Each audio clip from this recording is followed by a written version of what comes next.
Hello friends, ఎలా ఉన్నారు? Welcome to స్వదేశీ ఫుడ్స్. ఈ రోజు మనం సమ్మర్ స్పెషల్ రెసిపీలో కర్బూజా పండుతో జ్యూస్ ఎలా తయారు చేసుకోవాలో చూద్దాం. ఈ వేసవి కాలంలో ముఖ్యంగా కర్బూజా పండు తినడం లేదంటే జ్యూస్ తాగడం వల్ల మన ఆరోగ్యానికి చాలా మంచిది. ఇది రుచిగా ఉండటంతో పాటు ఆరోగ్యానికి కూడా ఎంతో మేలు చేస్తుంది. ముందుగా బాగా పండిన కర్బూజా పండుని ఒకటి తీసుకుని దానిని ఇలా సగానికి కట్ చేసుకోవాలి. ఇప్పుడు ఈ మధ్యలో ఉండే విత్తనాల్ని ఒక బౌల్లోకి తీసేసుకుని పక్కన పెట్టుకోండి. ఇవి మనకి అవసరం ఉండదు.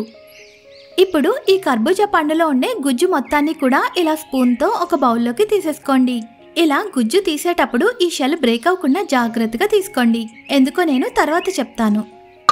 తర్వాత ఒక మిక్సీ జార్ తీసుకుని అందులో మనం ముందుగా తీసి పెట్టుకున్న ఈ కర్బూజా పండులోని గుజ్జు మొత్తాన్ని కూడా ఇప్పుడు ఇందులో వేసేసుకోండి.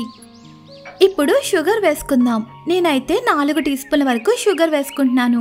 మీరు తీసుకున్న కర్బూజా పండు యొక్క తీపిని బట్టి షుగర్ వేసుకోవాలి. మనం పండిన కర్బూజా పండుని తీసుకున్నట్లయితే దానికి తక్కువ షుగర్ వేసినా కూడా సరిపోతుంది. అందులోనే ఒక 6 లేదా 7 వరకు ఐస్ క్యూబ్స్ని కూడా వేసుకోండి. ఇప్పుడు చల్లటి పాలు పోసుకుందాం. ఈ పాలు ముందుగానే కాచి చల్లార్చి ఫ్రిడ్జ్లో పెట్టుకున్న చల్లటి పాలు 1 కప్పు అంటే 250 ml వరకు తీసుకున్నాను.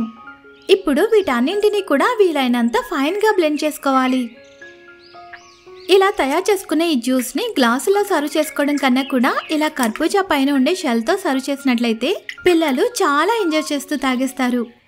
ఫైనల్గా దీనిపైన కొద్దిగా సన్నగా తరిగిన పిస్తా పప్పు, బాదం పప్పుతో కొద్దిగా డెకరేట్ చేసిస్తే పిల్లలు చాలా ఇష్టంగా తాగుతారు. ఇప్పుడు ఈ జ్యూస్ని చల్లచల్లగా ఉన్నప్పుడే తాగినట్లయితే చాలా చాలా టేస్టీగా ఉంటుంది.